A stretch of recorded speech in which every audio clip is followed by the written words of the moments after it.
नमो नारायण, नमो नारायण। जय गौ माता, वंदे मातरम। आप हार्दिक को प्रणाम और हृदय से ओम शम शनिश्चराय नमः। प्रिय दर्शकों, मित्रों, साथियों, जितना कि एक मूर्ख व्यक्ति किसी बुद्धिमानी भरे उत्तर से नहीं सीख सकता है, उससे अधिक एक बुद्धिमान एक मूर्खतापूर्ण प्रश्न से बहुत कुछ सीख सकता है। अब आपकी सोच और आपकी बुद्धि का खेल है। और जीवन में सच में दूसरों से सीखना का आनंद ही कुछ और है। अंगली उठाना बड़ा कष्ट सहज है साथियों, लेकिन अपने भीतर झांकना बड़ा कठिन है। झांकिए अपने भीतर और स्व अवलोकन करिए, सफलता आपके साथ रहेगी। नमन नारायण। मई 2025 के राशिफल के मासिक फलादेश में आप सबका स्वागत है। दाती गुरु मंत्र के सभी दर्शकों को शनिदेव की जयंती के महापर्व की मेरी ओर से हार्दिक शुभकामनाएं और बधाई। मई का महीना आपके लिए शुभ और मंगलमय हो, शनिदेव की श्री चरणों में मेरी प्रार्थना। मई का महीना ग्रह नक्षत्रों के हिसाब से बड़े परिवर्तन लेकर आ रहा है। स्लो मूविंग प्लैनेट की बात करें तो सबसे पहले शनिदेव 29 मार्च को ही राशि परिवर्तन कर कुंभ राशि से मीन राशि में आ चुके हैं, जो इस वर्ष का पहला बड़ा राशि परिवर्तन था। लेकिन शनिदेव के बाद अब सबकी नजरें बाकी बची ग्रह यानी बृहस्पति देव, राहु देव और केतु देव पर टिकी हुई है, जिनका राशि परिवर्तन मई 2025 में होने वाला है और जिसका व्यापक प्रभाव देश, दुनिया और कार्य जीवन संपूर्ण जगत पर पड़ने वाला है। वैदिक ज्योतिष के मुताबिक बृहस्पति देव धर्म, शिक्षा, धन, विवाह, संतान और कैरियर के कारक ग्रह है। बृहस्पति देव एक साल में राशि परिवर्तन करते हैं और उनकी भी चाल की गति धीमी होने के कारण जातकों पर उनका शुभ प्रभाव लंबे समय तक बना रहता है। राहुदेव को अप्रत्याशित घटनाओं का कारक माना जाता है। साथ ही राहुदेव को प्रसिद्धि, लालच, चालाकी, जुनून, व्यवहार के कारक भी ग्रह माने गए हैं। एक बहुत बड़ी बात राहुदेव के बारे में मैं आपको बताता हूं कि जब कोई व्यक्ति किसी भी क्षेत्र में, चाहे वो कैरियर हो, चाहे अध्यात्म हो, शादी विवाह हो या परंपरा की बात हो, यदि व्यक्ति सामाजिक मर्यादा तोड़कर आगे बढ़ता हो, इसका सबसे बड़ा कारण राहुदेव होते हैं। बृहस्पति देव एक राशि में लगभग 13 महीने रहते हैं, राहुदेव करीब 18 महीने रहते हैं और केतु देव भी 18 महीने रहते हैं। इसलिए मई 2025 का महीना बहुत ही महत्वपूर्ण होगा हम सभी के लिए। इन सभी ग्रहों के राशि परिवर्तन का प्रभाव आपकी राशि पर कैसे पड़ने वाला है विस्तार से जानेंगे। लेकिन सबसे पहले जानते हैं मई माह के पड़ने वाले व्रत और त्योहारों के बारे में। माह के दूसरे दिन यानी मई माह के दूसरे दिन शुरुआत हो रही है आदि जगत गुरु शंकराचार्य की जयंती से, जो कि 2 मई को है। 12 मई को वैशाख बुध पूर्णिमा है और 26 मई और 27 मई को शनि जयंती का महापर्व है। इसके साथ ही वट सावित्री व्रत भी 27 मई को ही होगा। अब तारीख के हिसाब से मई के महीने में होने वाले ग्रह नक्षत्रों की संचरण की बात करें तो सबसे पहले 7 मई को बुधदेव मेष राशि से संचरण करेंगे, 14 मई को बृहस्पति देव मिथुन राशि से संचरण करेंगे, 15 मई को सूर्य देव वृषभ राशि से संचरण करेंगे और 18 मई को राहु देव कुंभ राशि से संचरण करेंगे। केतु देव सिंह राशि में प्रवेश करेंगे। 23 मई को पुनः बुधदेव राशि परिवर्तन करें और 23 मई को बुधदेव मेष राशि से निकलकर वृषभ राशि में प्रवेश करेंगे। यानी माह के अंतिम दिनों यानी 31 मई को शुक्रदेव का संचरण मेष राशि से होगा। ये संपूर्ण ग्रह योगा योग है। 12 राशियों के लिए मई 2025 का महीना नक्षत्र गणनाओं के हिसाब से कैसा रहेगा, ग्रह नक्षत्र के प्रति राशि परिवर्तन किस क्षेत्र में क्या प्रभाव देखने को मिलेगा, किन किन क्षेत्रों में विशेष सावधानी बरतनी पड़ेगी, क्या भाग्य आपके पक्ष में दस्तक देगा या नक्षत्र गणनाओं के हिसाब से उठापटक का सामना करना पड़ेगा, इन संपूर्ण विषयों का आंकलन करके मैं अपने विचार आपके साथ बांटूंगा।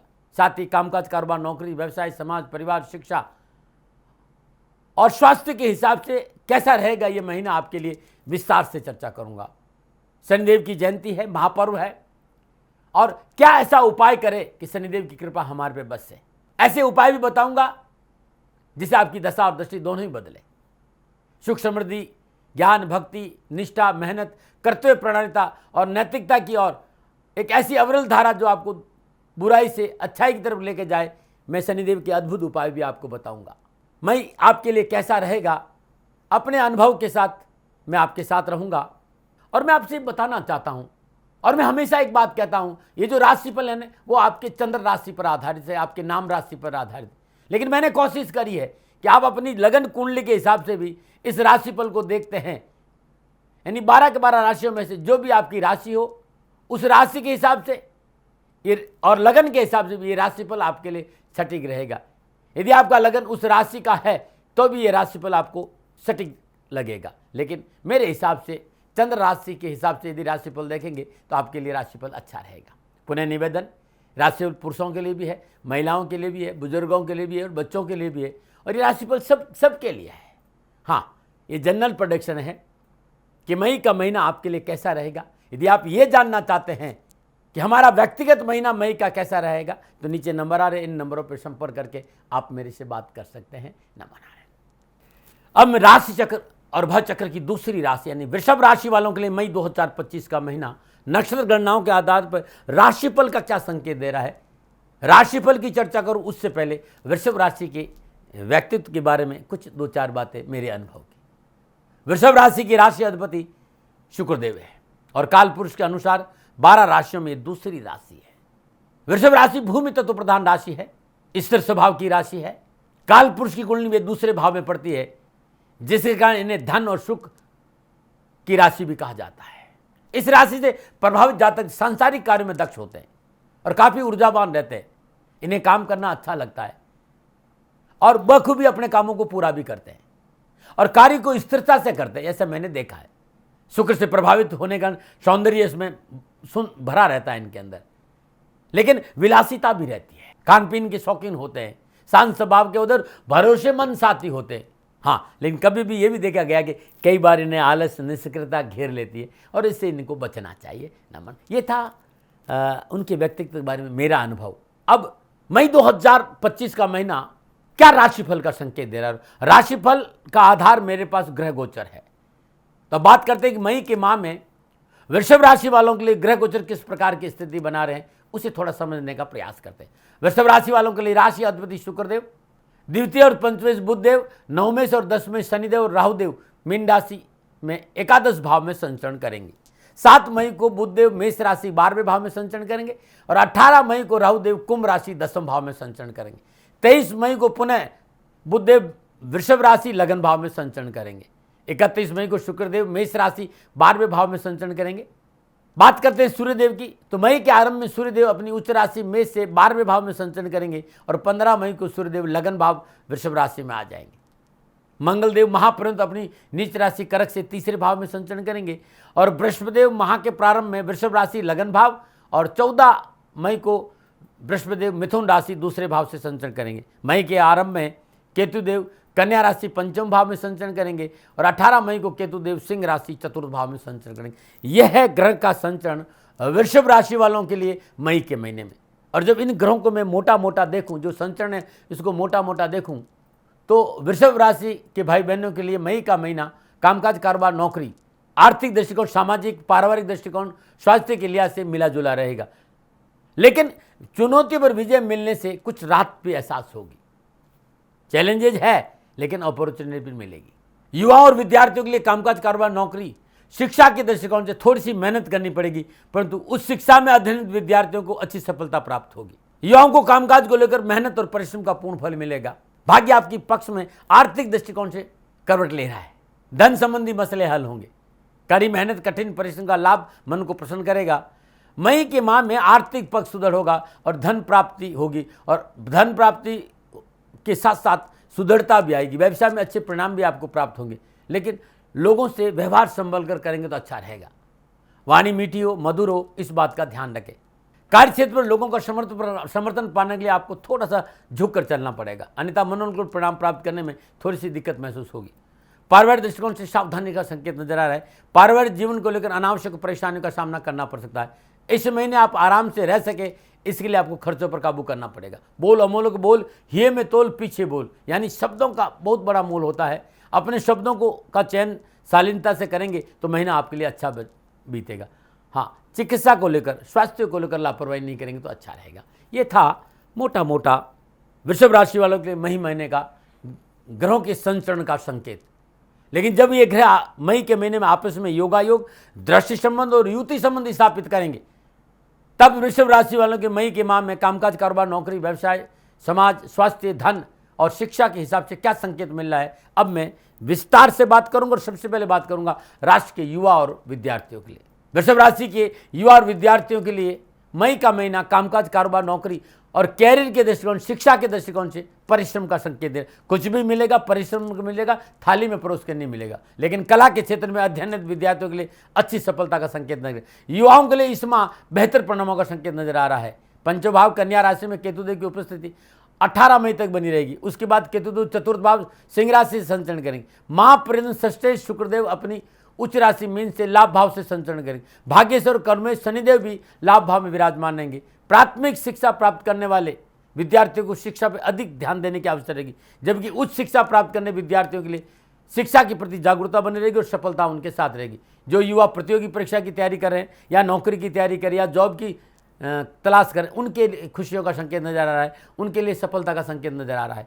माता पिता और पारिवारिक सदस्यों का सहयोग कैरियर और एजुकेशन के क्षेत्र में उत्तम प्राप्त होगा वृषभ राशि वालों के लिए। यह था वृषभ राशि वालों के लिए मई के महीने में कामकाज, कारोबार, नौकरी, शिक्षा के दृष्टिकोण से मेरा संकेत। अब मैं व्यवसाय, नौकरी, कामकाज और आर्थिक परिस्थितियों के हिसाब से मई वृषभ राशि वालों के लिए क्या संकेत दे रही है, तो गणनाओं के हिसाब से बात करूं, नक्षत्र गणनाओं के हिसाब से वृषभ राशि वालों को महीने का महीना अनुकूल सफलता से भरा रहेगा। व्यवसाय को लेकर, आर्थिक परिस्थितियों को लेकर महापर्यंत षष्ठेश शुक्रदेव अपनी उच्च राशि मीन से लाभ भाव में संचरण करेंगे और भाग्येश और कर्मेश शनिदेव भी लाभ भाव मीन राशि में रहेंगे। 18 मई के बाद राहुदेव का संचरण कर्म स्थान कुंभ राशि में होगा। 14 मई तक लगन भाव में वृषभ राशि में बृहस्पति विराजमान रहेंगे। उसके बाद बृहस्पति देव का संचरण धन भाव मिथुन राशि से होगा, जो कि कारोबार में सफलता का संकेत दे रहा है। लेकिन आपकी प्लानिंग कमजोर नहीं होनी चाहिए। रोजगार संबंधी परेशानी से मुक्ति मिलेगी, एक से अधिक रोजगार के साधन प्राप्त होंगे। अनावश्यक आर्थिक विघ्न और बाधाओं से छुटकारा मिलेगा और मनोबल मजबूत बना रहेगा। कार्य क्षेत्र में आपको कई प्रकार की नई भूमिका और नई जिम्मेदारी मिलेगी, जिसको आप अपने अनुभव के सहारा लेकर पूरा करेंगे। आय स्रोतों में वृद्धि होगी। साथ ही इस समय आपको अत्यंत प्रभावशाली लोगों से मिलने का अवसर भी प्राप्त होगा, जो आने वाले भविष्य में लाभदायक साबित होगा। कारोबारी यात्रा इस गोचर में आपके लिए लाभदायक साबित होगी। 15 मई को सूर्यदेव अपनी उच्च राशि मेष से 12वें भाव में संचरण करेंगे 15 मई तक, या यूँ कैसे तो 14 मई तक या 15 मई तक ये 12वें में उच्च राशि मेष में संचरण करेंगे, तो देश विदेशों से अच्छा संपर्क बनेगा और विदेशों से संपर्क सूत्र से भी आपको आर्थिक लाभ मिलेगा। आयात और निर्यातकारी से जुड़े जातकों को विशेष लाभ की प्राप्ति होगी। किसी मल्टीनेशनल कंपनी से भी अच्छा ऑफर आपको प्राप्त हो सकता है। नौकरी में मनोनुकूल स्थानांतरण हो सकता है, पदोन्नति का लाभ मिल सकता है। परंतु व्यापार भाव के स्वामी मंगल देव महापर्यंत अपनी नीच राशि कर्क से 3रे भाव से संचरण करेंगे। मंगल देव की चतुर्थ दृष्टि 6ठे भाव तुला राशि और अष्टम दृष्टि 10म भाव कुंभ राशि पर रहेगी। व्यापार के कारग्रह बुधदेव 7 मई तक अपनी नीच राशि मीन से लाभ भाव में विराजमान रहेंगे। उसके बाद 23 मई तक बुधदेव का संचरण 12वें भाव मेष राशि में होगा। यह समय व्यापारी और नौकरी पेशा जातकों के लिए थोड़ा सा चुनौतीपूर्ण रहेगा, यानी इस समय अग्रेसन कम रखें, जल्दबाजी में निर्णय नहीं लेंगे और विवादित सौदों में निवेश नहीं करेंगे तो आपके लिए अच्छा रहेगा। बस धैर्य से काम ले, कड़ी मेहनत करें और सावधानी बरतें, सफलता मिलेगी। साझेदारी के कार्य कर रहे जातकों को इस समय किसी बड़े झगड़े में पड़ने से बचना चाहिए, क्योंकि इसका सीधा प्रभाव आपकी छवि पर पड़ सकता है। इसके अलावा ग्रहों की यह स्थिति नौकरी में जो है उनके जीवन में थोड़ा सा उठापटक का संकेत दे रही है, तो बहुत जरूरी है कार्यस्थल पर राजनीतिक जोड़ तोड़ से दूर रहें, बॉस से बनाकर रखें और सहकर्मियों को साथ लेकर चलें। 23 मई के बाद बुधदेव का संचरण वृषभ राशि लगन भाव से होगा। इस समय आर्थिक पक्ष में सुदृढ़ता का पूर्ण संकेत दे रहा है। धन प्राप्ति के प्रबल योग है, धन संचय का अवसर मिलेगा। नक्षत्र गणना इस बात का संकेत दे कि पूर्व में किए गए निवेश का लाभ इस समय आपको अवश्य मिलेगा। 15 मई को सूर्यदेव लगन भाव वृषभ राशि में संचय करेंगे। सरकारी कार्य में पूर्ण सफलता मिलेगी। कारोबार में मनोनुकूल सफलता के साथ साथ धन लाभ के संकेत अच्छे मिले, परंतु सरकारी नियमों का उल्लंघन न करें, इस बात पर विशेष ध्यान दें। यदि आप नौकरी में हैं, अनावश्यक नौकरी संबंधी परेशानी से छुटकारा जरूर मिलेगा, लेकिन कार्यस्थल पर राजनीतिक जोड़ तोड़ से दूर रहना बहुत जरूरी है। यह था कामकाज, कारोबार, नौकरी और आर्थिक दृष्टिकोण। अब मैं करूंगा सामाजिक और पारिवारिक हिसाब से कैसा रहेगा मई का महीना वृषभ राशि वाला। सामाजिक और पारिवारिक दृष्टिकोण से मई का महीना वृषभ राशि वालों के लिए थोड़ा सा उतार चढ़ाव का संकेत दे रहा है। माह के आरंभ में कुटुंब और पंचम भाव के अधिपति बुधदेव अपनी नीच राशि मीन से 11वें भाव में संचरण करेंगे। साथ ही पंचम भाव में महापर्यंत केतुदेव विराजमान रहेंगे। 7 मई को बुधदेव मेष राशि 12वें भाव में संचरण करें। अपने व्यवहार के प्रति सचेत बने रहे। परिवार आपके साथ खड़ा रहेगा। आपको परिवार के साथ खड़ा रहना बहुत ज़रूरी है। स्वार्थ की नीति से बाहर आना पड़ेगा और परिवार को अपने साथ लेकर चलना पड़ेगा, अन्यथा परेशानी आ जाएगी। आपका व्यवहार परिवार को निराश नहीं करे, इस पर आपको काम करना होगा। इस महीने वाणी पर संयम रखना बहुत जरूरी है और निजी जीवन रिश्तों को लेकर सावधानी बरतना बहुत जरूरी है। हालांकि बृहस्पतिदेव का लगन और कुटुंब भाव में संचरण पारिवारिक समस्याओं को कुछ हद तक कम करने में आपकी मदद जरूर करेगा, लेकिन फिर भी बोल अमूलक बोल, ही में तोल पीछे बोल, इस बात का ध्यान रखें।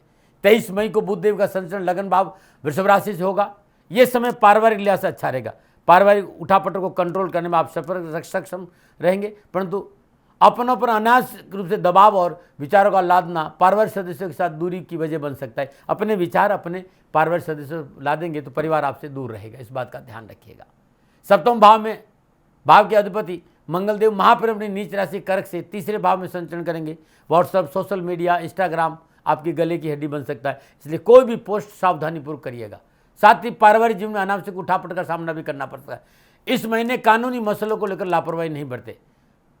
अपनों के साथ बात करते समय संयम और धैर्य का परिचय देना बहुत जरूरी है। अनावश्यक प्रतिक्रियाओं से बचना बहुत जरूरी होगा। ये था सामाजिक और पारिवारिक दृष्टिकोण से वृषभ राशि वालों के लिए मई का महीना। स्वास्थ्य की दृष्टिकोण से बात करूं तो स्वास्थ्य की दृष्टि मई का महीना मध्यम रहेगा। माह के मध्य सूर्यदेव का संचरण 12वें भाव मेष राशि में होगा। 18 मई तक केतुदेव का संचरण 5वें भाव कन्या राशि में होगा। उसके बाद केतुदेव सुख भाव सिंह राशि में विराजमान रहेंगे। स्वास्थ्य के मोर्चे पर आंखों संबंधी परेशानी, हाई बीपी, लो बीपी, किडनी या लिवर संबंधी कोई प्रॉब्लम है या जोड़ों में दर्द है तो चिकित्सा में लापरवाही नहीं बरतिएगा। खान पान में सावधानी बरतें, शुद्ध और सात्विक भोजन करें, बहुत जरूरी। इस महीने समय की पाबंदी, समय पर खाना, समय पर सोना और समय पर जागना बहुत जरूरी। रात्रि जागरण और अनावश्यक स्वास्थ्य संबंधी परेशानियों का संकेत दे रहा है, लापरवाही नहीं करिएगा। मित्रों साथियों, कैसा रहेगा मई का महीना? ग्रह नक्षत्रों की गणनाओं के आधार पर यह मेरा निजी अनुभव था। क्या करें उपाय? तो वृषभ राशि वालों, मई के महीने में हर रोज सुबह और शाम हनुमान चालीसा का पाठ करना बड़ा उत्तम रहेगा और मंगलवार का व्रत आप रखेंगे तो आपको अधिक लाभ मिलेगा। रात को अपने सिर के पास किसी चौकी पर, टेबल पर तांबे के बर्तन में पानी भर कर रखें और सुबह उस पानी को तुलसी के पौधे में या पीपल के वृक्ष में अवश्य अर्पित कर दें। 27 मई 2025 शनि जयंती महोत्सव है और शनि जयंती महोत्सव के इस महापर्व पर अद्भुत है ये। और आप दिल्ली एनसीआर में है तो श्री शनिधाम शनि तीर्थ असोला फतेहपुर बेर में आपका स्वागत है। और आप राजस्थान में रहते हैं तो श्री शनिधाम शनि तीर्थ क्षेत्र खेतावास पाली सोजत हाईवे के पास जो शनिधाम है वहां पर मैं भी रहूंगा और आपका स्वागत है। शनि जयंती के पावन पर सूर्यदेव से पूर्व नित्य कर्म में स्नान उपरांत 100 किलो अरहर की दाल मिट्टी के पात्र में भरकर उस पर चौमुखा सरसों का तेल का दीपक कर रहे। तत्पश्चात शुद्ध आसन में बैठकर दशरथ का शनि स्तोत्र के साथ पाठ करें। पाठ के बाद अरहर की दाल 9 वर्ष की कम आयु की कन्याओं को दान में दे दीजिएगा। यह अद्भुत उपाय रहेगा वृषभ राशि वालों के लिए। शनि जयंती के दिन ही बड़ या पीपल के वृक्ष ने सूर्योदय से पहले सरसों के तेल का चौमुखा दीपक जलाना भी आपके लिए बहुत अच्छा रहेगा और उस कच्चा दूध चढ़ाना बहुत लाभकारी रहेगा। जब दूध चढ़ा दे तो उस मिट्टी से अपने भाल पर तिलक कर देना, कष्ट परेशानियां दुखों से छुटकारा मिल जाएगा।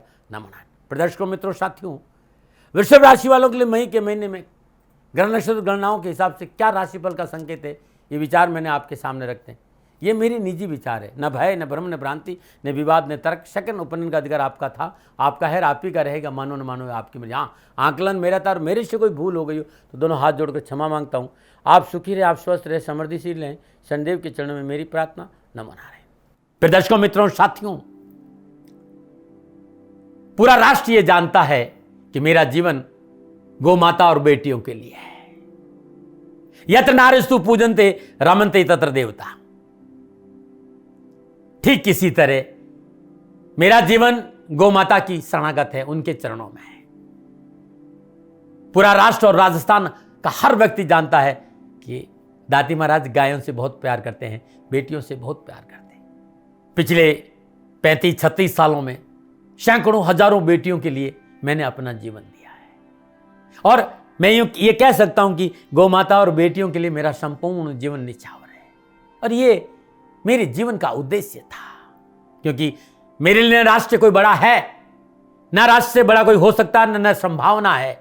और गौ माता और बेटियां राष्ट्र की धरोहर है, उनके लिए करना मेरा कर्तव्य भी था, मेरा कर्म भी था और मेरा धर्म भी था। मैं आपको किसी वजह से नहीं सुना रहा हूं ये बात, बस खाली बता रहा हूं कि ये मेरे जीवन का लक्ष्य था। मैं अपने राष्ट्र की सेवा करूं, ये मेरा धर्म है, क्योंकि मैं इस राष्ट्र का नागरिक हूं।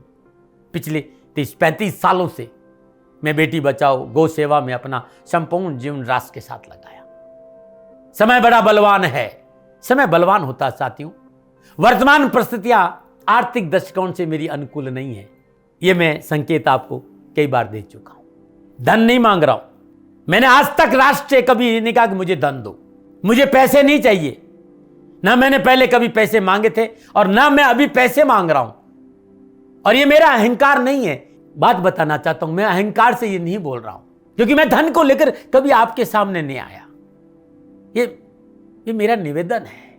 हमेशा मैंने आप लोगों से कहा कि राष्ट्र की सेवा करो, मैं भी कर रहा हूं और आप भी सेवा करो। धन नहीं चाहिए, लेकिन वर्तमान आर्थिक परिस्थितियां मेरे को यह कहने के लिए थोड़ा सा मजबूर कर रही है कि सन्निधाम गौशाला की गाय दुखी नहीं रहे, इसके लिए मुझे आपका सहयोग चाहिए।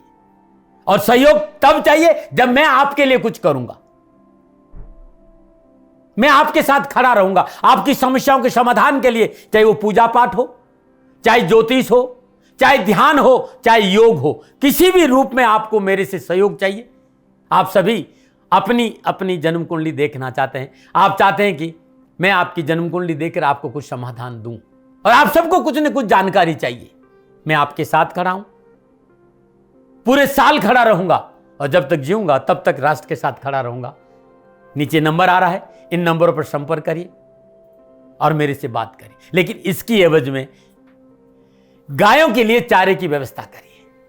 इसलिए मैंने कहा था कि भाई समय है, दिन है, थोड़ा सा आर्थिक परिस्थितियों को लेकर मैं थोड़ा सा कमजोर हूं, और मेरी गौ माता सन्निधाम गौशाला चारे को लेकर परेशान नहीं हो, ऐसा मैं हृदय लेकर आपके सामने आया हूं। लोगों ने कहा कि राष्ट्र आपसे प्यार करता है दाती महाराज, एक बार राष्ट्र से निवेदन करिए। मैं फिर कहना चाहता हूं, मैं धन नहीं मांग रहा हूं, और ये मेरा अहंकार नहीं, मेरी विनम्र प्रार्थना। साथियों, मेरा राष्ट्र सर्वोपरि है। मैं ये नहीं कह रहा हूं, मैं ये कह रहा हूं कि मैं परिश्रम करूंगा आपके लिए, और आप उस परिश्रम के एवज में गायों के लिए चारे की व्यवस्था कीजिए। शनि भगवान सदा आपकी रक्षा करेंगे, आपका जीवन सदा खुशियों से भरा रहेगा, ऐसा मेरा निवेदन है। और वे सभी लोग जो सक्षम है, सामर्थ्यवान है, जिन्हें दाती महाराज के ज्योतिषीय समाधान की आवश्यकता नहीं है, उनको मेरा प्रणाम है। और उन सबको मेरा प्रणाम है जो सन्निधान गौशालाओं को सपोर्ट करते हैं, सेवा में कंधा से कंधा मिलाकर खड़ा रहते हैं। जब से मैंने ये सूचना दी, जब से मैंने ये मैसेज दिया, हजारों लोग सन्निधान गौशाला के साथ कंधा से कंधा मिलाकर खड़े हैं। उन सबको मेरा धन्यवाद, मेरा आभार, अभिनंदन। हर महीने आप में से बहुत से लोग कुछ न कुछ सन्निधान गौशाला में सहयोग करते हैं। मैं उन सब के प्रति पुनः एक बार हृदय से अपना आभार प्रकट करता हूं, और ये सहयोग मैं जीवन भर याद रखूंगा। समय ऐसा है, मेरी परिस्थितियां आर्थिक दृष्टिकोण से अनुकूल संकेत नहीं दे रही, इसलिए मैंने राष्ट्र से कहा कि सन्निधान गौशाला में परेशानी नहीं आए। सरकार सपोर्ट करती है, सरकार की तरफ से जो वो करना चाहती वो करती, लेकिन उससे पूरा नहीं पड़ता है। सरकार की अपनी सीमाएं हैं साथियों, और उससे पूरा नहीं पड़ता है, और अपनी मर्यादाएं भी और सीमाएं। शासन के पास और बहुत से काम है साथियों। फिर भी मैं शासन का भी धन्यवाद दूंगा जो हमारे साथ वो खड़े हैं। पुनः हृदय से एक बार निवेदन करना चाहता हूं, आपको लगता है कि दाती महाराज के साथ सन्निधान गौशाला में खड़ा रहना है तो नंबर नीचे आ रहे हैं, जरूर सहयोग करिएगा। मेरा कोई दबाव नहीं है, समय काल परिस्थिति के अनुसार दाती महाराज की ये प्रार्थना है। मैं दाती महाराज आपका हूं और आप मेरे हो, मुझे लगा कि आपको कहना देना चाहिए। राष्ट्रवासियों, व्यापारी नहीं हूं, समय है आज आपसे कह रहा हूं। और यदि आप अपने आसपास भी जो गायें उनकी भी सेवा करते हैं तो ये भी सेवा मेरे को बहुत खुशी हो, क्योंकि गौ माता दुखी नहीं रहनी चाहिए, बस इस बात का ध्यान रखिएगा। पुनः हृदय से आभार। ओम नमो नारायण।